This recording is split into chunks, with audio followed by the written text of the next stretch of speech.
PM Modi का लोकप्रिय कार्यक्रम मन की बात का प्रसारण किया गया और कार्यक्रम में पीएम मोदी ने 13 साल के मीनाक्षी क्षत्रिय का जिक्र किया। और आपको बता दें कि मीनाक्षी क्षत्रिय को कटनी जिले की निक्षय मित्र और जिले का ब्रांड एम्बेसडर बनाया गया है। इसके साथ ही मीनाक्षी क्षत्रिय ने टीबी मुक्त भारत बनाने के अभियान में अहम योगदान दिया है। मन की बात में प्रधानमंत्री ने कहा कि भारत ने संकल्प लिया है कि 2025 तक टीबी मुक्त भारत बनाने का बड़ा लक्ष्य है। वहीं कटनी जिले के कलेक्टर अभि प्रसाद ने टीबी मुक्त कटनी बनाने के अभियान से प्रभावित और प्रेरित होकर मीनाक्षी ने गुल्लक से जमा 4200 रुपए की राशि दी थी, ताकि इस राशि से जो जरूरतमंद लोग हैं उनका इलाज किया जा सके।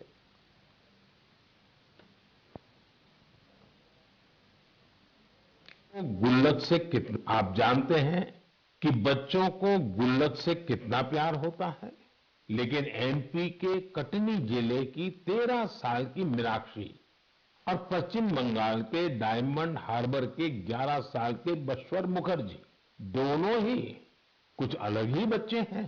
इन दोनों बच्चों ने अपने गुल्लक के पैसे भी टीबी मुक्त भारत के अभियान में लगा दिए हैं। ये सभी उदाहरण भावुकता से भरे होने के साथ ही बहुत प्रेरक भी हैं। कम उम्र में बड़ी सोच रखने वाले इन सभी बच्चों की मैं हृदय से प्रशंसा करता हूं। आप जानते हैं कि बच्चों को गुल्लक से कितना प्यार होता है, लेकिन एमपी के कटनी जिले की 13 साल की मीनाक्षी और पश्चिम बंगाल के डायमंड हार्बर के 11 साल के बश्वर मुखर्जी दोनों ही कुछ अलग ही बच्चे हैं। इन दोनों पूर्व मुख्यमंत्री दिग्विजय सिंह ने केदारनाथ मंदिर में सोने को लेकर ट्वीट किया है। राज्यसभा सांसद दिग्विजय सिंह ने ट्वीट करते हुए लिखा है कि केदारनाथ मंदिर में सोना लगा है या फिर पीतल लगा है, यह गंभीर विषय है। इसकी जांच तो होनी ही चाहिए। साथ ही साथ उन्होंने कहा कि क्या केदारनाथ मंदिर में भोले बाबा के साथ भी धोखा किया गया? रात के अंधेरे में सोने का पॉलिश करने का क्या मतलब बनता है? क्या आवश्यकता थी?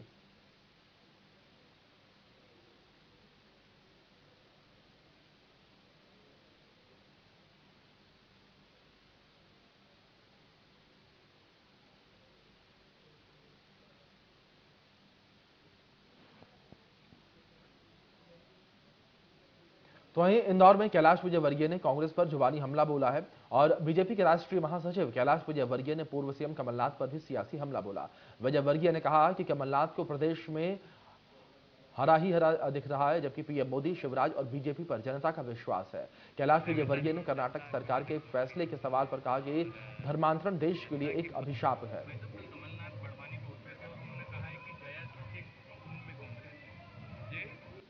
भाई साहब कल कमलनाथ बड़वानी पे उठ रहे थे और उन्होंने कहा है कि जयस के खून में कांग्रेस है।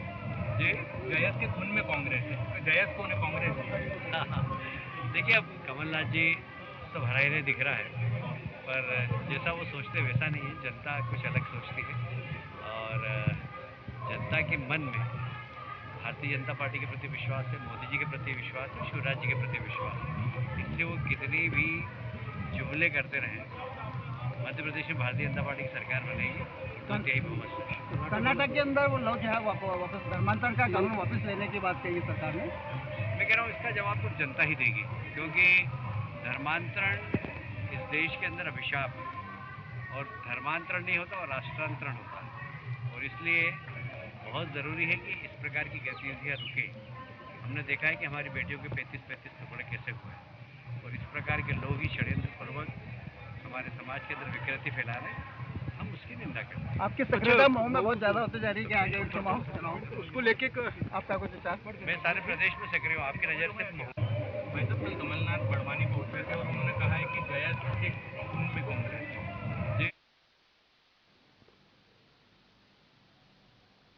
कटनी में बीजेपी के वरिष्ठ नेता और विजय राघवगढ़ के पूर्व विधायक धूप प्रताप सिंह ने पार्टी की प्राथमिक सदस्यता से इस्तीफा दे दिया है। उन्होंने प्रदेश अध्यक्ष विष्णुदत्त शर्मा को अपना इस्तीफा भेज दिया है। पूर्व विधायक धूप प्रताप सिंह का कहना है कि संगठन अपने मूल सिद्धांतों से भटक गया है।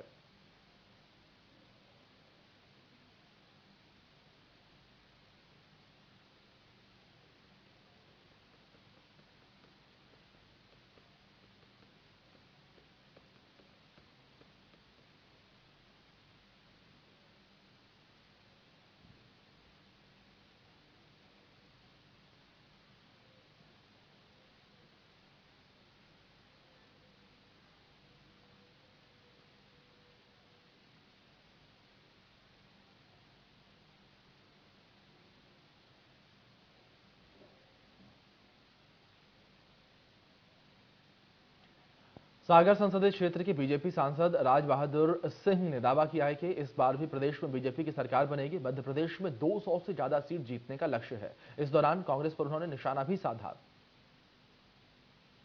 प्रधानमंत्री नरेंद्र मोदी जी की सरकार के 9 वर्ष पूर्ण हो गए। इसमें भाजपा लगातार उनकी योजनाओं को लेकर आम लोगों के बीच पहुंच रही है। हमारे साथ सांसद राज बहादुर सिंह मौजूद हैं। सर, मोदी सरकार के 9 साल पूरे हुए हैं, किस तरह से देखते हैं? देखिए, 9 साल बेमिसाल है।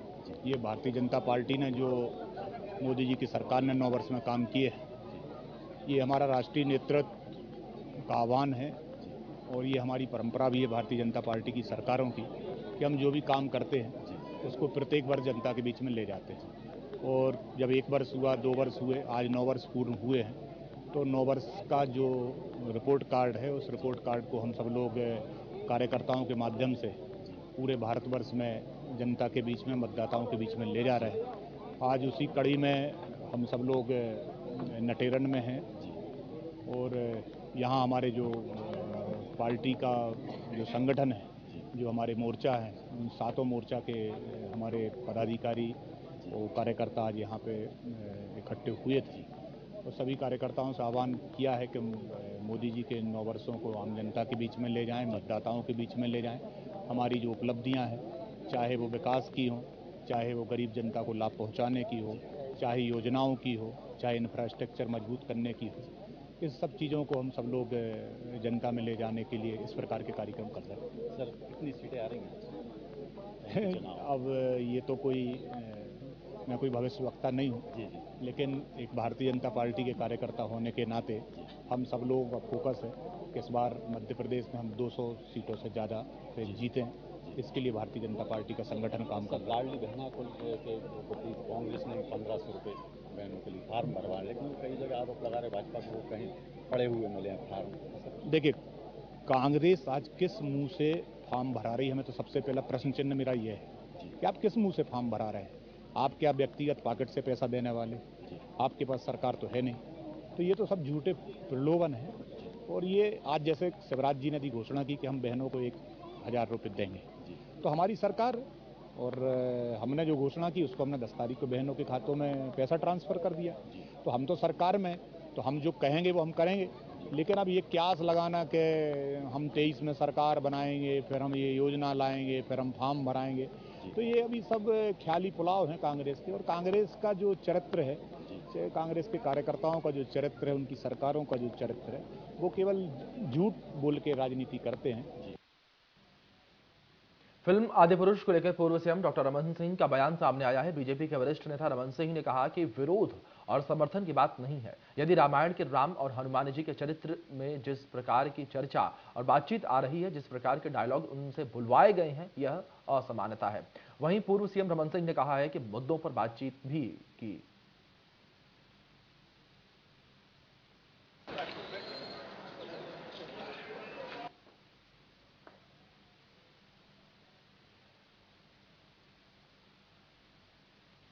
रामायण पर आधारित फिल्म आदिपुरुष 2 दिनों पहले सिनेमाघरों में रिलीज हुई है और तुरंत ही अपने डायलॉग्स के कारण लगातार ट्रोल हो रही है। लगातार सोशल मीडिया पर नेगेटिव रिव्यू और ट्रोलर्स के निशाने पर आने के बाद फिल्म मेकर्स ने मूवी को लेकर बड़ा फैसला लिया है। डायलॉग राइटर मनोज मुंतशिर ने खुद ट्वीट करके इस बात की जानकारी साझा की है। निर्माता निर्देशक के साथ मिलकर डायलॉग बदलने पर फैसला लिया गया है।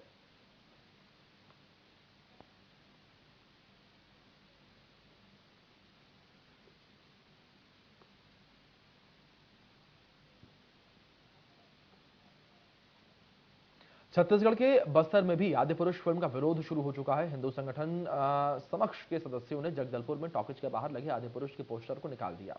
प्रदर्शनकारियों का कहना है कि फिल्म के कई डायलॉग और सीन आपत्तिजनक है, जिससे आस्था को ठेस पहुंचती है। प्रदर्शनकारियों ने फिल्म को बैन किए जाने की मांग की है।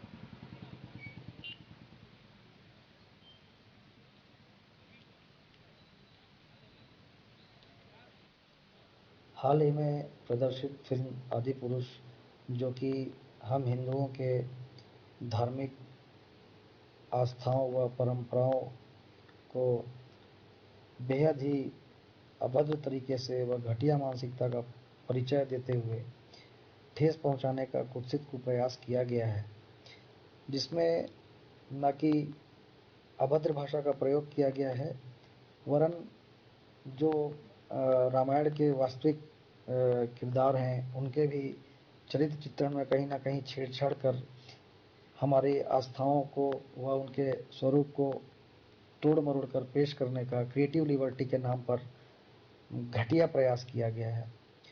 और न कि इससे समग्र हिंदू समाज उद्वेलित व आक्रोशित है, वरन उनकी धार्मिक आस्थाओं को भी ठेस पहुंचा है। सनातन धर्म सत्य है, शाश्वत है, वह सनातन है। किसने अधिकार दिया कि कोई हमारी धार्मिक भावनाओं को तोड़ मरोड़ कर पेश करे हुआ हमारी आस्थाओं को ठेस पहुंचाए। नई पीढ़ी को भी इस फिल्म में देखने के बाद बच्चे भी अपने माता पिता से यह सवाल करते हैं कि क्या रावण वास्तविक में ऐसा था? क्या राम जी ऐसे वस्त्र पहनते थे? क्या माता सीता ऐसे दिखती थी?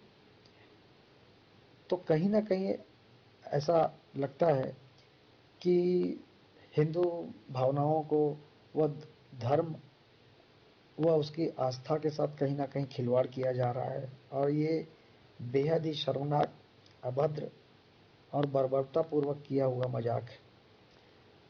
इस फिल्म के प्रदर्शन से संबंधित जितने भी फिल्म बनाने वाले डायरेक्टर, प्रोड्यूसर व पटकथा लेखक हैं, इन सब के ऊपर कहीं ना कहीं इनकी घटिया मानसिकता का उद्देश्य नजर आता है। समस्त हिंदू समाज व सनातन क्षेत्रीय मंच भारतीय दंड संहिता 1860 धारा 252 अ के तहत इसके निर्देशक व फिल्म बनाने वाले पर FIR कर कानूनी कार्रवाई करने की मांग करता है। चलिए इस बीच खबरों में आगे बढ़ते हैं। बड़ी जानकारी सामने आ रही है, उसका रुख कर लेते हैं। और जानकारी आपकी टीवी स्क्रीन पर है इस बीच जो सामने आ रही है रायपुर से। छत्तीसगढ़ योग शिक्षकों का 1 दिवसीय प्रदर्शन यहां पर देखने को मिल रहा है। नया रायपुर के तूता धरना स्थल में 200 शिक्षक बैठे हुए हैं। स्वामी आत्मानंद स्कूलों में योग शिक्षकों की भर्ती की मांग की जा रही है। ये बड़ी जानकारी है जो इस बीच सामने आ रही है। राज्य के हाई और हायर सेकेंडरी स्कूलों में शिक्षकों की भर्ती, किसानों को CM हाउस घेराव की भी नहीं मिली। छत्तीसगढ़ योग शिक्षकों का 1 दिवसीय प्रदर्शन ये देखने को मिला है। ये अपडेट आप तक पहुंचा दें। नया रायपुर के तूता धरना स्थल पर 200 शिक्षक बैठे हुए हैं और स्वामी आत्मानंद स्कूलों में योग शिक्षकों की भर्ती की मांग की जा रही है। राज्य के हाई और हायर सेकेंडरी स्कूलों में शिक्षकों की भर्ती की मांग ये की जा रही है। यहाँ पर शिक्षक जो हैं, योग शिक्षक जो हैं, लगातार अपनी मांगों को लेकर विरोध प्रदर्शन कर रहे हैं। छत्तीसगढ़ से जानकारी है, योग शिक्षकों का 1 दिवसीय प्रदर्शन देखने को मिला है। नया रायपुर के तूता धरना स्थल पर 200 शिक्षक धरने पर बैठे हुए हैं। स्वामी आत्मानंद स्कूलों में योग शिक्षकों की भर्ती की मांग की जा रही है। राज्य के हाई और हायर सेकेंडरी स्कूलों में शिक्षकों की भर्ती को लेकर ये मांग है। और आपको बता दें कि लगातार जो शिक्षक हैं वो मांग कर रहे हैं कि भर्ती जो है वो की जाए, और इसी विषय में शिक्षकों का 1 दिवसीय प्रदर्शन है। ये नया रायपुर के तूता धरना स्थल पर 200 शिक्षक बैठे हुए हैं। बड़ी अपडेट है। स्वामी आत्मानंद स्कूलों में योग शिक्षकों की भर्ती की मांग है। हाई और हायर सेकेंडरी स्कूलों में भी शिक्षकों की भर्ती हो, ये मांग की जा रही है। जगजीत हमारे सहयोगी हमारे साथ जुड़ गए हैं, सीधे उनका रुख कर लेते हैं। जगजीत, जानकारी आपसे यहां पर चाहेंगे पूरे मामले को लेकर, किस तरीके से योग शिक्षकों की ओर से विरोध प्रदर्शन जो है किया जा रहा है और किस तरीके से मांगे हैं भर्ती के अलावा? देखिए, अभी तक मैं आपको बता दूं कि राज्य के समस्त स्वामी आत्मानंद स्कूलों में योग शिक्षकों की भर्ती की मांग को लेकर के आज विशाल प्रदर्शन देखा जा रहा है, विशाल प्रदर्शन किया जा रहा है। इन्होंने सबसे पहले चूंकि अनुमति नहीं मिली थी और उसके बाद इन्होंने किन्हीं अन्य स्थल पे ये पूरा धरना प्रदर्शन प्रारंभ कर दिया था और सीएम हाउस घेराव की पूरी तैयारी थी। कृषि विश्वविद्यालय में पुलिस ने इन्हें रोका और उसके बाद रोकने के बाद इन्हें बस में बैठा करके फिर इन्हें जो धरना स्थल स्थापित किया गया है टूटा नया रायपुर में, वहां उसे भेजा गया है और वहां लगातार देखिए आवाज को बुलंद कर रहे हैं ये तमाम लोग।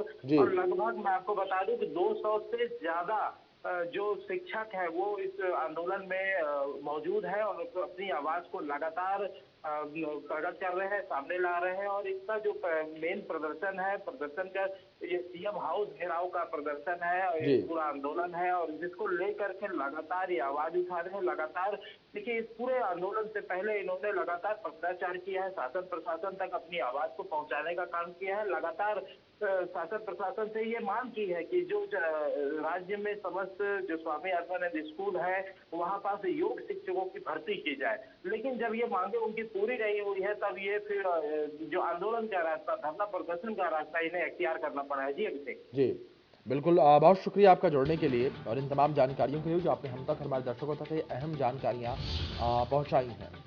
तो बड़ी जानकारी जिस तरीके से निकलकर सामने आई, योग शिक्षकों की ओर से विरोध प्रदर्शन किया जा रहा है।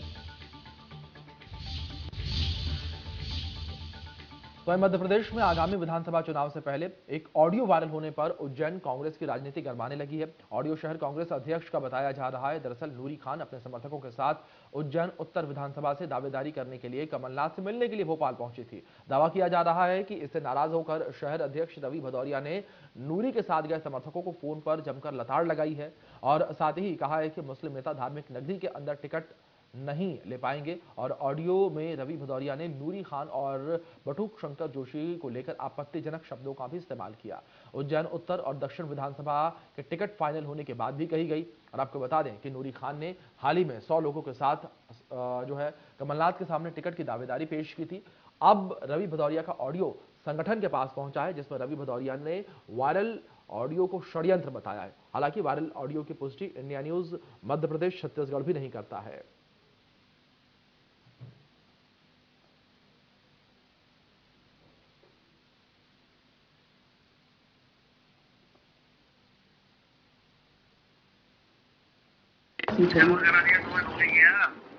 नूरी खान जी के यहाँ जमा नहीं है। हम तो डॉक्टर ने आज सामने वैसे पूछा कि न्यूसेंस किसने फैलाया, तो मैंने कहा उज्जैन में एक ही न्यूसेंस नेता है।